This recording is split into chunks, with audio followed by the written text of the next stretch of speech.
സുഹൃത്തുക്കളെ, ഇത് പെരുമ്പള്ളി മുഹമ്മദ് ബഷീർ. മലപ്പുറത്തെ സംഗീത രംഗത്ത് 4.5 പതിറ്റാണ്ടായി പ്രവർത്തിക്കുന്ന ഒരു വ്യക്തിയാണ് ഇദ്ദേഹം. ബഷീർ കപ്പ്, നിങ്ങൾ വായിച്ച ഈ ഉപകരണത്തിന്റെ പേരെന്താണ്? ഇതിന്റെ പേര് മെലോഡിക്ക. മെലോഡിക്ക, എയർ പിയാനോ എന്നും പറയും അല്ലെ? ഈ എയർ പിയാനോ അല്ലാതെ പിന്നെ നിങ്ങൾ വായിക്കുന്ന മറ്റു ഉപകരണങ്ങൾ എന്തൊക്കെയാണ്? ഞാനൊരു 5-6 ഇൻസ്ട്രുമെന്റ് വായിക്കും.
ഇയാള് സംഗീതത്തിന് ഒരു പുലിയാണ്. ഇദ്ദേഹത്തിന്റെ സംഗീത ജീവിതം പരിചയപ്പെടാം. ഇപ്പൊ ഈ സംഗീത രംഗത്ത് പ്രവർത്തിക്കാൻ തുടങ്ങിയിട്ട് എത്ര വർഷമായി? ചെറുപ്പം തൊട്ട് പറഞ്ഞാൽ ഏകദേശം സ്കൂളിൽ പഠിക്കുന്ന കാലത്ത് തന്നെ സംഗീതത്തോടെ അഭിരുചി ഉണ്ടായിട്ടുണ്ട്. 76 മുതൽക്ക് തുടർച്ചയായി ക്ലബ്ബുമായി ബന്ധപ്പെട്ട് സംഗീത രംഗത്തുണ്ട്. അന്ന് മലപ്പുറം കോളേജിൽ പ്രീ ഡിഗ്രിക്ക് പഠിക്കുകയാണ്. അതിനുമുമ്പ് സ്കൂളിലെ ബാൻഡ് വാദ്യത്തിലും മത്തോർഗണ ഇതൊക്കെ വായിച്ചുകൊണ്ട് പോരുന്നൊരു കാലമാണ്. ഏകദേശം ഇപ്പോൾ ഒരു 45-48 വർഷത്തെ ഈ ഫീൽഡിലായിട്ട് ഇപ്പോഴും പ്രവർത്തിക്കുന്നുണ്ട് അല്ലേ? ക്ലബ്ബ് എന്ന് പറഞ്ഞാൽ അത് ഏതൊരു ക്ലബ്ബ്? മലപ്പുറത്തെ പഴയ ക്ലബ്ബുള്ളത് ഇവിടെ റിംഗോ സ്റ്റാർ മ്യൂസിക്കൽസ് ആണ്. അതിന്റെ സാരഥികൾ നമ്മുടെ ജ്യേഷ്ഠൻ മജീദ് ക, ബാപ്പു അജി, അങ്ങനെ മൂസാക്ക, പേര് പറയുമ്പോൾ ജീവിച്ചൊരു മൂസാക്ക, പിന്നെ സ്ഥലത്തില്ലാത്ത ഒരു 4-5 പേരുണ്ട് ഇപ്പോൾ, പിന്നെ ഒരു കുട്ടശ്ശേരി കുഞ്ഞാൻ, അങ്ങനെ പിന്നെ 2-3 പേര് ഇപ്പം മരിച്ചുപോയി, 2 പേര്. ഇങ്ങനെ പുറത്തുള്ള നമ്മൾ പറയുന്ന പിന്നെ സലാം എന്ന് പറഞ്ഞ ആളുണ്ട്. ഇതൊക്കെ നമ്മളന്ന് അങ്ങല്ല അതിൽ ക്ലബിൽ. ഇവരൊക്കെ കൂടിയിരിക്കുന്ന അസീസ് ബായ്, അതിൽ അസീസ് ബായും 2-3 പേരും ക്ലബിൽ നിന്ന് ചില കാരണങ്ങൾ കൊണ്ട് പിരിഞ്ഞു വന്ന് സ്വന്തമായിട്ടൊരു ക്ലബ്ബ് രൂപീകരിച്ച് മലപ്പുറം രാഗ് തരംഗ്. ജാസ്മിന് മറ്റേ റിംഗോ സ്റ്റാറിലുള്ളതുകൊണ്ട് തന്നെ അസീസ് ബായി അങ്ങോട്ട് ക്ഷണിച്ചു. സംഗീതത്തെ ക്ലബ്ബുമായുള്ള തുടക്കം ആദ്യം രാഗ് തരംഗ് ഓർക്കസ്ട്രയിൽ നിന്നാണ്. പിന്നീട് അവിടെ നിന്ന് 3-4 വർഷം കോട്ടപ്പടി തന്നെ. ഇന്നത്തെ തിരൂരോട് നമ്മുടെ റിംഗോ സ്റ്റാർ ബൈപ്പാസ് തുടങ്ങുന്ന തൊട്ടടുത്ത ബിൽഡിങ്ങിലായിരുന്നു റിംഗോ സ്റ്റാർ. അതിന്റെ തൊട്ട് ഓപ്പോസിറ്റ് ഉള്ള ബിൽഡിങ്ങിന്റെ ബാക്കിലായിരുന്നു രാഗ് തരംഗ്. അങ്ങനെ 5-6 പേര് കൂടി അത് തുടങ്ങിയതാണ്. അതിലേറ്റവും ജൂനിയർ ആയിട്ടുള്ളത് ഞാനും നമ്മുടെ ഗഫൂർ കയ്യാം എന്ന് പറയുന്ന ഇപ്പൊ സംഗീത ഞങ്ങളാണ്. മറ്റവരൊക്കെ മുതിർന്നവരാണ്. അവിടെ നിന്നാണ് തുടക്കം. കാരണം കാക്കപ്പുറത്തുള്ളതുകൊണ്ട് അസീസ് ഭായി നിർബന്ധിച്ച് അവിടെ നമുക്ക് ഫ്രീ ആയിട്ട് പഠിക്കാൻ അവസരം കിട്ടി. അങ്ങനെ അസീസ് ഭായിന്റെ അടുത്ത് തന്നെ ഹിന്ദുസ്ഥാൻ സംഗീതത്തിന് തുടക്കം കുറിച്ചു. പിന്നീട് അങ്ങനെ പലരും വേറെ ഇൻസ്ട്രുമെന്റ് മാറി പഠിച്ചു പോകുന്നതാണ്. സംഗീതത്തിന് നിങ്ങൾക്ക് പ്രചോദനം എന്താണ്? വളരെ ചെറുപ്പത്തിൽ തന്നെ നമ്മൾ കാണുന്ന സമയത്ത് നമ്മുടെ ജ്യേഷ്ഠന്മാര് എല്ലാവരും ഫീൽഡിലുണ്ട്. മൂത്ത ജ്യേഷ്ഠന് കുഞ്ഞോമെന്ന് പറയും, കുഞ്ഞാപ്പാക്ക എന്ന് പറയും, കോൺഗ്രസിന്റെ പഴയ നേതാവാണ്. 64 കാലഘട്ടത്തിൽ പരേതനായ കുഞ്ഞാപ്പാക്ക 64 കാലത്ത് 65 കാലത്ത് ഞങ്ങളൊക്കെ LP സ്കൂൾ പഠിക്കുന്ന കാലത്ത് കുറ്റിപ്പുള്ളിയിൽ അന്ന് മ്യൂസിക് ക്ലബ് ഉണ്ട്. വീട്ടിന്റെ അടുത്ത് തന്നെ കുഞ്ഞാപ്പാക്ക പാടും ചെയ്യും, അന്ന് ഹാർമോണിയം വായിക്കും ചെയ്യും. പിന്നെ സ്ഥലത്ത് അന്ന് കുറച്ച് ഇങ്ങനെ കാര്യപ്പെട്ട ആളുകൾ ഇപ്പൊ ജീവിച്ചിട്ടുള്ള വളരെ കുറവാ. നമ്മള് അത് രാഷ്ട്രീയം മാത്രം നോക്കിയാൽ പല ഇടതുപക്ഷത്തിന്റെ ആളുകളുണ്ട്, മറ്റു ലീഗിന്റെ ആൾക്കാരുണ്ട്. അതുപോലെ ഇങ്ങനെ ഇടയ്ക്ക് വരും, ബാപ്പുജി വരും, ഇവരൊക്കെ നമ്മുടെ പട്ടർകടം ബാപ്പുജി അന്ന് പഴയ ഹാർമോണിയം. പിന്നെ മജീദാക്ക തബലുണ്ട്, ജ്യേഷ്ഠൻ സൈദാക്ക പാടും. പിന്നെ അങ്ങനെ അവിടെ കുറ്റിപ്പുള്ളിയുള്ള 1-2 പേര് ഇങ്ങനെ അഷ്റഫാക്ക, റേത്തൻ ഹംസാക്ക, പഴയ KSRTC ആണ്. ഇങ്ങനെ ചിന്ത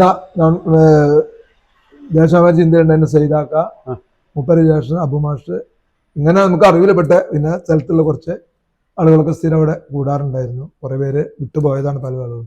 അപ്പൊ ഇതിങ്ങനെ വളരെ പ്രചോദനം നമുക്ക് ആയിരുന്നുണ്ട്. പിന്നെ അപ്പൊ ഇങ്ങനെ വളർന്നു വന്നപ്പോ വീട്ടിൽ നിന്നും കാര്യമായിട്ട് അതിനങ്ങനെ അതുകൊണ്ട് തന്നെ വലിയ എതിർപ്പില്ല.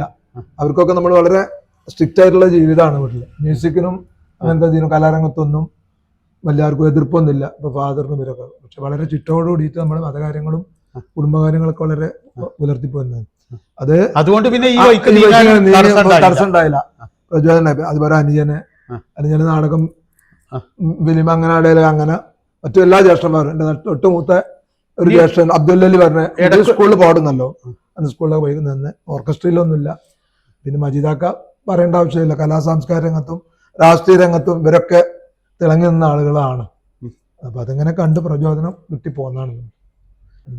ഇദ്ദേഹത്തിന്റെ ഫാദർ, അതായത് മാനുക്കുരിക്കൾ, സ്വാതന്ത്ര്യ സമര സേനാനിയാണ്. അതുപോലെ തന്നെ കോൺഗ്രസിന്റെ നേതാവായിരുന്നു. പിന്നെ ഇദ്ദേഹത്തിന്റെ കുടുംബ സഹോദരന്മാര് എല്ലാവരും രാഷ്ട്രീയത്തിലും കലാരംഗത്തും തിളങ്ങിയവരാണ്. അവരൊക്കെ ഒന്ന് പരിചയപ്പെടുത്തിക്കാണി, ബാപ്പ അടക്കമുള്ളവരെ. ബാപ്പ മാനുകുരിക്കൾ, മുഹമ്മദ് കുരിക്കൾ എന്നാണ് റിക്കാർഡിക്കല്. പഴയകാല കോഴിക്കോട് DCC ഉള്ള കാലം തൊട്ട് ഫാദറയിലെ അംഗങ്ങളാണ്. അബ്ദുൽ സാഹിബിന്റെ ഒക്കെ ശിഷ്യനാണ്. അപ്പൊ അങ്ങനെ സ്വാതന്ത്ര്യ സമര സേനാനിയാണ്. ഞങ്ങൾ വളർന്നു വരുന്ന കാണുന്ന കാലത്തെ കോൺഗ്രസിന്റെ ഉന്നതരായ പല ഇന്നത്തെ മുഖ്യമന്ത്രിമാരും നേതാക്കന്മാരൊക്കെ വീട്ടില് താമസിച്ചവരുണ്ട്. മന്ത്രിമാരൊക്കെ ഞങ്ങൾ അവിടെ വീട്ടിൽ വരാത്ത മന്ത്രിമാരും KPCC പ്രസിഡന്റും വളരെ ചുരുക്കമാണ്. അപ്പോൾ അതൊക്കെ കണ്ടു വളർന്നതാണ് ഫാദർ. അതേസമയം വർഷങ്ങളായിട്ടുള്ള പള്ളി കമ്മിറ്റി പ്രസിഡന്റും മറ്റൊക്കെ ചെത്തുപാലം 30-40 കൊല്ലത്തോളം ഓർമ്മയിൽ തന്നെ ഉണ്ട്. അത് ജ്യേഷ്ഠന്മാരൊക്കെ അങ്ങനെ തന്നെ. പക്ഷെ എന്നാലും നമുക്ക് ഇങ്ങനത്തെ കാര്യത്തിനൊക്കെ വളരെയധികം നമ്മളൊക്കെ അനുവദിച്ചിരുന്നൊരു രക്ഷിതാക്കളും കുടുംബമാണ്. കാരണം നമുക്ക് അന്ന് കാലത്തെ പോക്കറ്റ് മണിയും ഒക്കെ തരുന്നത് ഫാദറ് പൂർവികമായിട്ട് തന്നെ ആധാരവെത്താണ്. ആധാരവെത്താണ്. 100-150 കൊല്ലമായിട്ട് ഇങ്ങനെ പാരമ്പര്യമായിട്ട് ചെയ്തു പോരുന്ന ഇതാണ്. ഇവരെ അന്നത്തെ വീട് ഇന്ന് കോട്ടപ്പടിയിൽ ദുബായ് ഗോൾഡ് നിലക്കുന്നുണ്ടായിരുന്നു. ഓക്കെ, ആ ഭാഗത്തായി.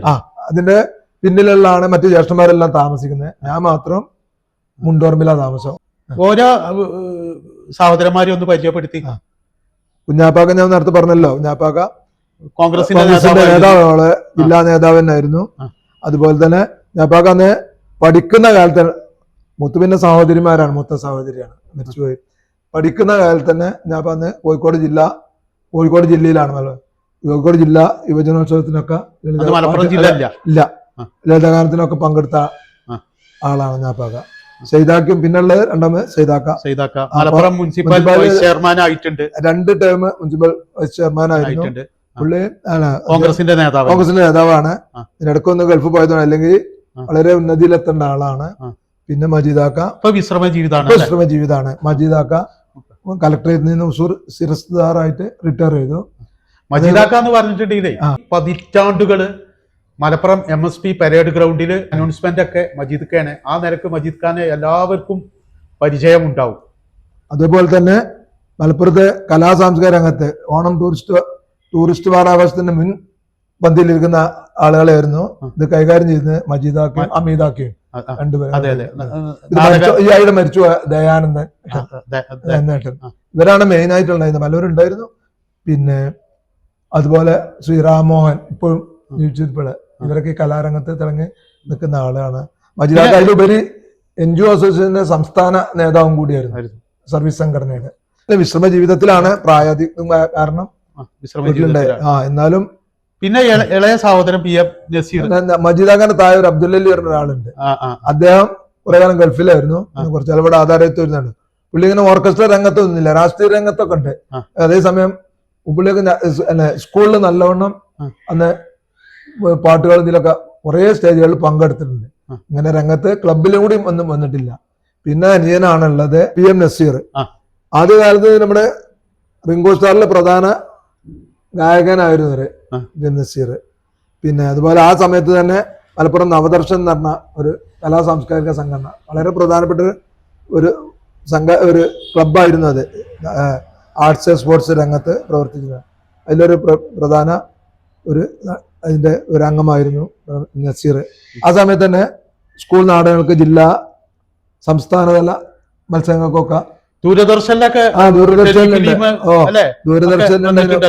കൈരളിയില് വർഷങ്ങളോളം ഒരു ചിമ്മിനി വെട്ടം എന്ന് പറഞ്ഞ പരിപാടിക്ക് അതിന് ഓർക്കസ്ട്ര കൈകാര്യം പ്രമുഖരായ കുറെ പിന്നണി ഗായകരൊക്കെ അങ്ങനെ പാട്ട് പരിപാടി, പഴയ പാട്ടുകൾ, അതിന് ഓർക്കസ്ട്ര കൈകാര്യം ചെയ്ത് ഞാൻ തന്നെ ആയിരുന്നു മെയിൻ. നസീറായിരുന്നു അതിന്റെ ഡയറക്ഷനും മറ്റു കാര്യങ്ങളൊക്കെ. അദ്ദേഹം ഇപ്പോഴും വീലില് ഉണ്ട്, തിളങ്ങി നിൽക്കുന്നുണ്ട്. ഇപ്പൊ ജോലി ചെയ്യുന്ന എവിടെയാണ്? ഞാന് അതും കൂടി ഒന്ന് വിസ്തരിച്ച് പറയാം. ഞാൻ പ്രൊഫഷണലി മ്യൂസീഷ്യൻ അല്ല. കാരണം എൻ്റെ ജോലി, ഞാൻ കാലിക്കറ്റ് യൂണിവേഴ്സിറ്റിയിൽ നിന്നും ലൈബ്രറി സയൻസിൽ ഡിഗ്രിയും PGയും പിന്നെ BA ഡിഗ്രി ഇസ്ലാം ഹിസ്റ്ററി ഡിഗ്രിയും എടുത്തതിനു ശേഷം കേരളത്തിലെ 10ഓളം സ്ഥാപനങ്ങളിൽ ലൈബ്രറിയനായിട്ട് ജോലി ചെയ്തിട്ടുണ്ട്. തുടക്കം കോഴിക്കോട് ഫറൂഖ് കോളേജിൽ നിന്നായിരുന്നു. ഏകദേശം 9 വർഷം അവിടെ ലൈബ്രറി അസിസ്റ്റന്റായി ജോലി ചെയ്തു. അതിനുശേഷം പാലക്കാട് വിക്ടോറിയയിൽ ഒരു 3 വർഷം, പെരിന്തൽമണ്ണ PTM കോളേജിൽ 6 വർഷം, മലപ്പുറം കോളേജിൽ 1 വർഷം, കോട്ടക്കൽ വനിതാ പോളിയിൽ ഒരു 6 വർഷം, ഇടുക്കി എഞ്ചിനീയറിംഗ് കോളേജിൽ 1 വർഷം, തൃശ്ശൂർ മെഡിക്കൽ കോളേജിൽ 3 വർഷം, കോഴിക്കോട് എല്ലാ ലൈബ്രറിയിൽ പ്രൊമോഷനായിട്ട് അങ്ങനെ Kozhikode West Hill engineering college chief ലൈബ്രറിയനായിട്ട് റിട്ടയർ ചെയ്തു. അന്ന് തൊട്ട് മലപ്പുറം മഹദീൻ പോളിടെക്നിക് തന്നെ, അതിൽ കേരളത്തിൽ തന്നെ ഏറ്റവും മികച്ചു നിൽക്കുന്ന ഒരു ലൈബ്രറി ഉണ്ട്, ഫുള്ളി ഓട്ടോമേറ്റഡ് ലൈബ്രറി. അതിന്റെ ചീഫ് ലൈബ്രറി കൊളായിൽ, അതിന്റെ ചീഫ് ലൈബ്രറി ഏകദേശം 13 വർഷമായി റിട്ടയർ ചെയ്തിട്ട്. അന്ന് തൊട്ട് അവരുടെ എല്ലാ കാര്യങ്ങളിലും, അതായത് പോളിടെക്നിക്കിന്റെ പ്രധാന ഒരു വ്യക്തിയായിട്ട് ചീഫ് ലൈബ്രറിയനായി ഞാൻ തുടരുന്നുണ്ട്. നിങ്ങള് ഗുരുക്കന്മാരെ പറ്റി പറയുകയാണ് ചില ആരൊക്കെയാണ്? പറയുന്നുണ്ട്. ഞാൻ പറഞ്ഞല്ലോ, തുടക്കം അസീസ് ഭായിൽ നിന്നാണ് ഹിന്ദുസ്ഥാനി. ആ സമയത്ത് തന്നെ ക്ലബിൽ അസീസ് ഭായി അദ്ദേഹത്തിന് ഭാര്യ മരിച്ചു. കുടുംബം ഞങ്ങളെ അയൽവാസിയും കൂടിയായിരുന്നു അദ്ദേഹം. ഞങ്ങൾക്ക് ചെറുപ്പത്തിലെ വളരെ അടുത്ത കുടുംബ ബന്ധമാണ് അദ്ദേഹത്തിന്റെ കുടുംബം. എല്ലാവരും ഈ മ്യൂസിക് രംഗത്ത് ആളുകളുണ്ട്. ആ ഒരു കുടുംബം തന്നെ അത് നമുക്ക് ഒരിക്കലും മറക്കാൻ പറ്റില്ല. ഇന്ന് ഞങ്ങൾ മലപ്പുറത്തിന് ഒരിക്കലും മറക്കാൻ കഴിയാത്ത കുടുംബമാണ്. തീർച്ചയായും അതിപ്പോ നമ്മളൊക്കെ പറഞ്ഞ മാതിരി സംഗീത രംഗത്ത് അങ്ങനെ സംഗീതം നല്ല നേർവഴിക്ക് കൊണ്ടെടുക്കുന്ന ഒരു കുടുംബം കൂടിയാണ്, പറയാക്കാൻ പറ്റില്ല. സംഗീതം എന്ന് പറഞ്ഞാൽ അങ്ങനെയുള്ള മുദ്ര കുത്തിയിട്ടുള്ള മുമ്പൊക്കെ ആ കാലം തൊട്ട് നമ്മളെ ഫാമിലി അതുപോലെ മുപ്പര കുട്ടികളൊക്കെ ആ നിലയിൽ തന്നെ അത് ഇന്നും കൊണ്ടെടുക്കുന്നത്. ഇന്നും അതിന് ഒരു കോട്ടമില്ല. അതാണ് അതിന് പ്രത്യേകത സംഗീതത്തിൽ. അപ്പൊ അസീസ് ഭായി ഒരു ഗുരുവാണ്, തുടക്കം ഗുരു അസീസ് ഭായിന്റെ അവിടെ ക്ലബിൽ ഇരിക്കുന്ന കാലത്താണെന്ന് ഞങ്ങളുടെ അസീസ് ഭായിന്റെയും എന്റെ ഒക്കെ ഗുരുവായി മഞ്ചേരി പ്യാരി മുഹമ്മദ് ഉസ്താദ് കേട്ടിട്ടുണ്ടോ? തീർച്ചയായിട്ടും. ഏറ്റവും ദീർഘകാലം ഞാൻ അദ്ദേഹത്തെ അടുത്താണ് ഹിന്ദുസ്ഥാനി പഠിച്ചത്. അദ്ദേഹം വെസ്റ്റേൺ ക്ലാസ് അന്ന് അവിടെ എടുത്തിരുന്നു. അസീസ് ഭായി അടക്കം പഠിച്ചിരുന്നു. ഞാൻ അന്ന് പഠിച്ചത് അതും അസീസ് ഭായിന്റെ നിർബന്ധ പ്രകാരം മാൻഡലിൻ എന്ന് പറഞ്ഞ സാധനം വായിച്ചിരുന്നത്, അത് പഠിച്ചിരുന്നു. അത് പ്യാരി ഉസ്താദിന്റെ കൂടെ 1-2 റെക്കോർഡിങ്ങിന് അത് വായിക്കാനും എനിക്ക് അവസരം കിട്ടിയിട്ടുണ്ട്. മാപ്പിളപ്പാട്ടിന്റെ റെക്കോർഡിങ് അവർ ചെയ്തതല്ലേ. അപ്പോ മൂപ്പരിരുന്നാണ് അത് അന്ന് പഠിച്ചത്. ആ സമയത്ത് മൂപ്പരിരുന്ന് കുറച്ച് ഹാർമോണിയം വശത്താക്കി ഹിന്ദുസ്ഥാനി. ഇതിന് കൂടെ അദ്ദേഹം പറഞ്ഞു തരുന്നു. ഈ സമയത്ത് തന്നെയാണ്, കാരണം ചിലർ ഇൻസ്ട്രുമെന്റ് കണ്ട കുറെ പഠിക്കണം എന്നുള്ളൊരു താല്പര്യം ഉണ്ടല്ലോ. ഈ സമയത്ത് തന്നെയാണ് അന്ന് ആദ്യമായിട്ട് ക്ലാർനെറ്റ് എന്ന സാധനം അത് മാൻഡലിന് മുമ്പ് വാങ്ങിയിരുന്നു. അതും അസീസ് ഭായിന്റെ നിർബന്ധ പ്രകാരമാണ്. കാരണം പുള്ളി അതിന് താല്പര്യപ്പെട്ടത് ഇല്ലാത്തൊരു ഇൻസ്ട്രുമെന്റ് എന്നുള്ള ആൾക്ക് അത് അത്ര വിജയിക്കുന്ന പുള്ളി അദ്ദേഹം ഉദ്ദേശിച്ചിട്ടുണ്ടാവില്ല. കാരണം അന്ന് മുഹമ്മദ് റാഫിയുടെ ഒരു പരിപാടി ആദ്യമായിട്ട് കോഴിക്കോട് വന്നപ്പോൾ അതിലൊരാള് ഈ ക്ലാർനെറ്റ് ഫസ്റ്റ് വായിക്കുക, ആനേസുസ്കി ആയ ബഹാർ എന്നുള്ള പാട്ട് ക്ലാർനെറ്റിൽ വായിക്കുന്ന അസീസ് ഭായിക്ക് ഭയങ്കര മൂടായി. അപ്പൊ എന്നോട് പറഞ്ഞു, നീ ബാൻഡിലൊക്കെ പഠിച്ച ആളല്ലേ, നമുക്കത് വാങ്ങാന്ന് പറഞ്ഞിട്ട് ആദ്യമായിട്ട് കോഴിക്കോട് പോയി ക്ലാർനെറ്റ് വാങ്ങി സാധനം വാങ്ങി. പഠിപ്പിക്കാൻ ആളില്ല. എൻ്റെ നല്ല കാലത്തിന് MSB ബാൻഡ് പാറ്റിൽ അന്ന് സൈമൺ മാസ്റ്റർ എന്ന് പറഞ്ഞ ഒരാളുണ്ടായി. അജാന ബാബു ഒരാള് മ്യൂസിയൊക്കെ വെച്ച് കോഴിക്കോട്ടുകാരനെ വായില് വിരലിട്ടൊക്കെ അടിക്കൂല, അത്ര നല്ലൊരു മനുഷ്യ ചിരിച്ചു കൊണ്ട്. പുള്ളി തന്നെ വളരെ മക്കളെ പോലെ ഏറ്റെടുത്ത് എനിക്ക് കുടുംബമായിട്ടും എൻ്റെ ഫാമിലിയായിട്ടും അദ്ദേഹത്തിന് അറിയായിരുന്നു. പഠിപ്പിച്ച് അന്ന് ക്ലാർനെറ്റ് പഠിപ്പിച്ച് തന്നു കുറച്ച്. പിന്നെ ബാക്കി കാര്യം ക്ലബിൽ വെച്ച് അസീസ് ഭായും അങ്ങനെ നമ്മുടെ ബാപ്പുവാജി പട്ടറകടൻ നമുക്ക് മറക്കാൻ പറ്റില്ല. ഇവിടെയുള്ള എല്ലാ കലാകാരന്മാർക്കും അസീസ് ഭായി ഉൾപ്പെടെ എല്ലാവർക്കും ഒരു വഴികാട്ടിയാണ് ബാപ്പുവാജി. അപ്പോൾ ബാപ്പുവാജിയാണ് അന്ന് ഹാർമോണിയം വായിക്കുന്നത് റിങ്കോ സ്റ്റാറിലെ. പുള്ളിയിലിരുന്നും കുറേ നമ്മൾ രാഗങ്ങളൊക്കെ മനസ്സിലാക്കിയിട്ടുണ്ട്. മജീദാക്ക് അവിടെ തബല വായിക്കുന്നുണ്ടെന്ന് ആ കാലത്ത്. അപ്പോൾ ബാപ്പുവാജിയെ ഗുരു. പിന്നെ അദ്ദേഹത്തിന് ഗിറ്റാർ ഞാൻ പഠിച്ചിരുന്നത് മഞ്ചേരി കുഞ്ഞിപ്പ എന്ന് പറഞ്ഞപ്പോൾ ജീവിച്ചിരിപ്പില്ല. കോഴിക്കോട് ബ്രദേഴ്സ് ഓർക്കസ്ട്രയിലൊക്കെ ഗിറ്റാർ വായിച്ചിരുന്ന ആളാണ്. ഈ പ്യാരി മുമ്പിൻ്റെ കൂടെ തന്നെ കുഞ്ഞിപ്പ. അതുപോലെ MSB റിട്ടയർ ചെയ്ത ബോബി കോഴിക്കോട്ടെ നമുക്കറിയാം എല്ലാവർക്കും. കുറേ പേര് ശിഷ്യന്മാരുടെ അദ്ദേഹത്തെ ഇരുന്നും കുറേ ഗിറ്റാർ പഠിച്ചു. ഇങ്ങനെ ക്ലാർനെറ്റ് പഠിച്ചിരിക്കുന്ന അവസരത്തിലാണ് കോഴിക്കോട് ആൾ ഇന്ത്യ റേഡിയോയിൽ അവസരം കിട്ടിയത്. നമ്മളെ സ്കൂളിൽ നിന്ന് റിട്ടയർ ചെയ്ത മുനിസിപ്പാലിറ്റിയിലെ ഒരു സ്റ്റാഫായിട്ട് റസാഖ് മാസ്റ്റർ ഒന്നുമേ ലൈബ്രറി വർക്ക് ചെയ്യുന്നുണ്ട്. പുള്ളി നല്ലൊരു എഴുത്തുകാരനും ഗായകനും കൂടിയാണ്. ആർക്കും അറിയില്ല. 8 വർഷത്തോളം അദ്ദേഹത്തിന് കൂടെ ആകാശവാണിയിൽ ഓഡിഷൻ പാസ്സായി ക്ലാർനെറ്റ് വായിക്കാൻ അവസരം കിട്ടി കോഴിക്കോട്.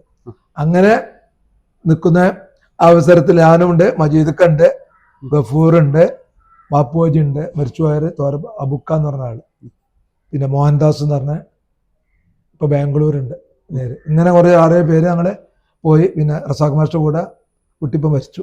വത്സല എന്ന് പറഞ്ഞ മേൽമുറിയിലൊരു കുട്ടി വരും.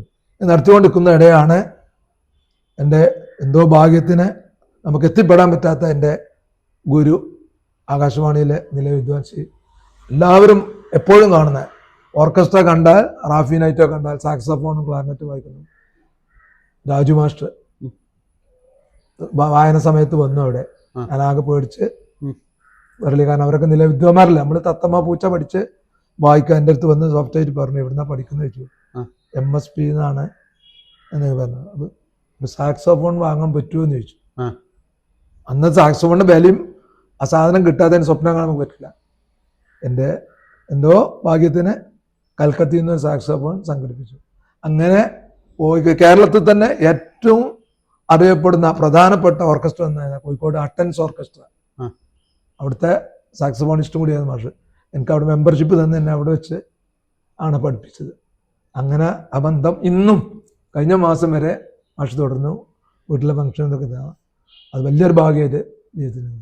അങ്ങനെ ഫ്ലൂട്ടും അദ്ദേഹത്തിൻ്റെ അടുത്ത് കുറച്ച് പഠിച്ചു.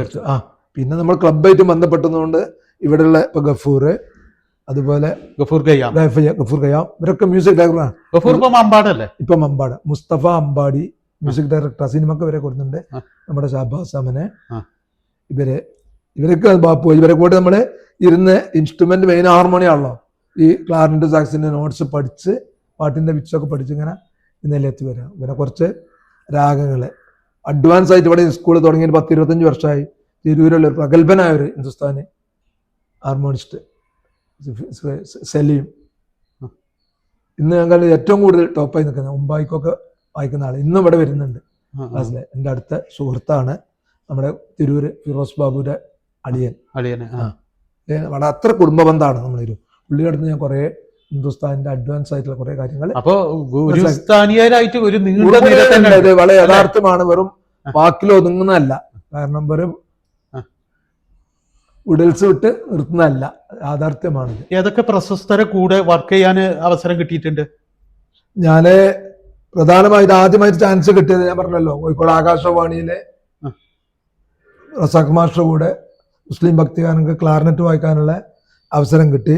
അതുപോലെ മാപ്പിളപ്പാട്ട് രംഗത്തിനുള്ള മലപ്പുറം ഹംസ യോഗ്യൻ ഹംസയുടെ കൂടെ പ്രോഗ്രാമിൽ വായിക്കാൻ കിട്ടി. പിന്നെ ധാരാളം ഗാനമേളകൾക്ക് വായിക്കാൻ മലപ്പുറത്തും ചുറ്റുപാടും ബന്ധപ്പെട്ട് നമ്മളെ ഇവിടുത്തെ ഒരു കൂട്ടത്തിൽ നമ്മൾ വിട്ടുപോയ നമ്മളെ എൻ്റെ അടുത്ത സുഹൃത്തായ സിത്താറിസ്റ്റ് മിസ്റ്റർ CY ഹാറൂൺ മലപ്പുറത്തുകാരനെ നിങ്ങൾക്ക് എല്ലാവർക്കും സുപരിചിതമാണ്.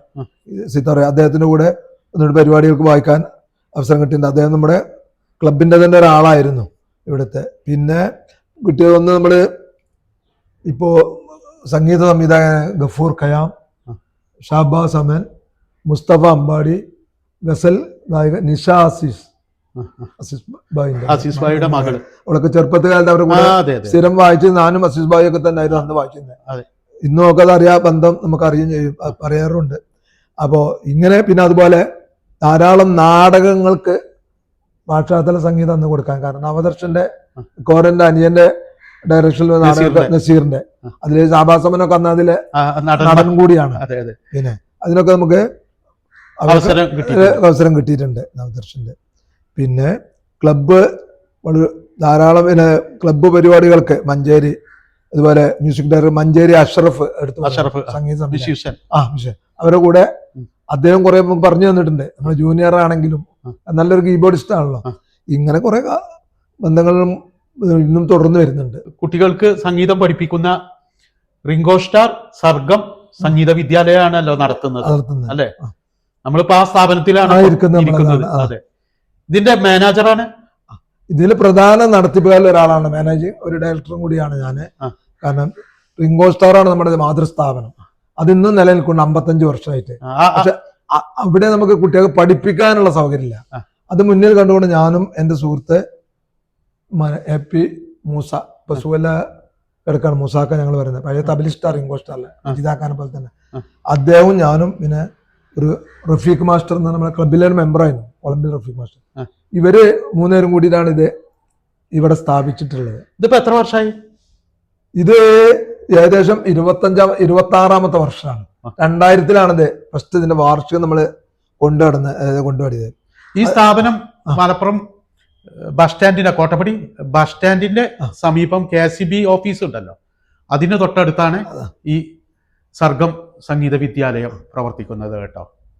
ഒരു കാര്യം പ്രത്യേകം ഓർമ്മിക്കുക, ധാരാളം കുട്ടികൾ വളരെ ചെറുപ്പത്തിൽ വലിയ പ്രഗത്ഭരായ കുട്ടികൾ ഇവിടുന്ന് പഠിച്ചു പോയവരുണ്ട്. ഉത്തരവാദിത്തോട് പറയുന്ന മറ്റൊരു കാര്യം നമുക്ക് പറയാൻ ധൈര്യമായിട്ട് പറയാനുള്ള കാര്യം, ഇവിടെ അധ്യാപകർ മുഴുവൻ ഫുള്ളി ക്വാളിഫൈഡ് ആളുകൾ. അതേസമയം ഇത്ര നീണ്ട ഒരു ഗവൺമെന്റ് സ്ഥാപനത്തിനില്ലാത്ത അധ്യാപകർ സലീം എന്ന് പറഞ്ഞ ആള് 26 വർഷം പറഞ്ഞല്ലോ ഹിന്ദുസ്ഥാനി 26 വർഷമായിട്ട് ഇവിടെ ഹാർമോണിയത്തിന് ക്ലാസ് എടുക്കുന്നുണ്ട്. ഇതൊരു സംഗീത വിദ്യാലയം പ്രൈവറ്റ് ആണ് മനസ്സിലാക്കണം. അതുപോലെ മാത്യു തബലിസ്റ്റ്, കേരളത്തിൽ തന്നെ അറിയപ്പെടുന്ന തബലിസ്റ്റാണ് അദ്ദേഹം. ഏകദേശം 20 വർഷത്തോളം ഈ സ്ഥാപനത്തിലുണ്ട്. അതുപോലെ പ്രഭാകരൻ ഗിറ്റാർ പഠിപ്പിക്കുന്ന, ഗിറ്റാറിൽ MA PG ഉള്ള ആളാണ് പ്രഭാകരൻ. വെസ്റ്റേൺ ആണ് പഠിപ്പിക്കുന്നത്, അത് വേറെ ഉണ്ട്. അദ്ദേഹം 10 വർഷമായിട്ടുണ്ട്.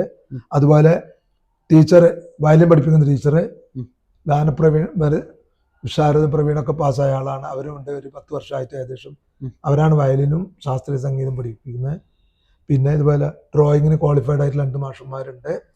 പിന്നെ വെസ്റ്റേൺ സജി എന്ന് പറഞ്ഞ ഒരാള് ലണ്ടൻ ട്രിനിറ്റി ഓഫ് മ്യൂസിക്കിന്റെ ക്വാളിഫൈഡ് ആയിട്ടുള്ള സജി എന്ന് പറഞ്ഞ മാഷാണ്.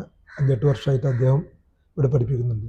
അതായത് 1 വർഷമോ 2 വർഷം ഇങ്ങനെ പഠിക്കുന്ന ക്വാളിഫൈഡ് മാഷന്മാരല്ല ഇവിടെ പഠിപ്പിക്കുന്നത്.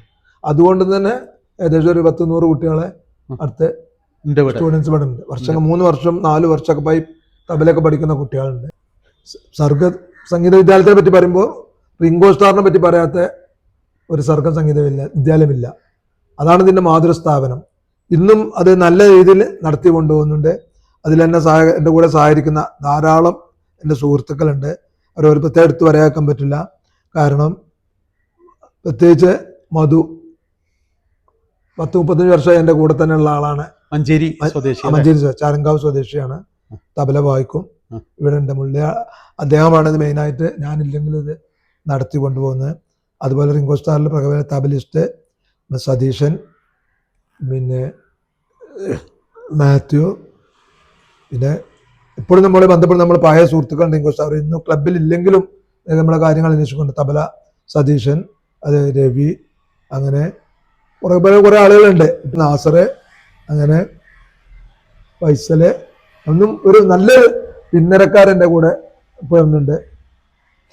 പിന്നെ കൂട്ടത്തിൽ നേരത്തെ പറയാൻ വിട്ടുപോയൊരു കാര്യങ്ങളും കൂടി റിംഗോ സ്റ്റാറിൽ പ്രധാന ഒരു കാര്യം, നമ്മളെ എൻ്റെ ജ്യേഷ്ഠനായ ഷാനവാസ് പെരുമ്പള്ളി, നേരത്തെ പറയണ്ടായിരുന്നു ജ്യേഷ്ഠന്റെ മകൻ മകന് അത് എല്ലാവരും മജീദ് ഖാന്റെ മകന് മകന് റിംഗ് ഹോസ്റ്റലർ ഗായകനും കൂടിയാണ് ഷാനവാസ് പെരുമ്പള്ളി. ഷാനവാസ് പെരുമ്പള്ളി. ഇങ്ങനെ പുതിയ കുറെ മെമ്പർമാരുണ്ട് ഇതുപോലെ. ഷാനവാസ് ഇപ്പൊ അധ്യാപകനല്ലേ? അധ്യാപകനാണ്, അല്ലേ? ബോയ്സ് ഹൈസ്കൂളിൽ അധ്യാപകനാണ്. കൂട്ടത്തില് ഇങ്ങനെ പല ആളുകളും നമ്മുടെ ഓർമ്മയിൽ അതും വിട്ടുപോയവരുണ്ട്. അപ്പൊ അതും കൂടി അവസരപ്പെടുത്താൻ എല്ലാവരും ക്ഷമിക്കണം. അവരൊക്കെ സഹകരണം കൊണ്ട് മാത്രമാണ് ഈ സ്ഥാപനങ്ങളും റിംഗ് ക്ലബും നല്ല രീതിയിൽ നടന്നു പോകുന്നത്. ഇനി കുടുംബത്തെ കുറിച്ച് നമ്മള് ഇത്രയും കാര്യങ്ങൾ പറഞ്ഞു. ഇതിന്റെ ഇത്രയും എന്നെ സംബന്ധിച്ചോളം എൻ്റെ വിജയത്തിനും ഈ പ്രായത്തിലും ഇത് കൊണ്ടു നടക്കുന്നതിനും ഏറ്റവും ഞാൻ കടപ്പെട്ടിരിക്കുന്നത് എൻ്റെ കുടുംബത്തോടാണ്. എൻ്റെ കുടുംബം, ഞാനും എൻ്റെ ഭാര്യയും 5 മക്കളും.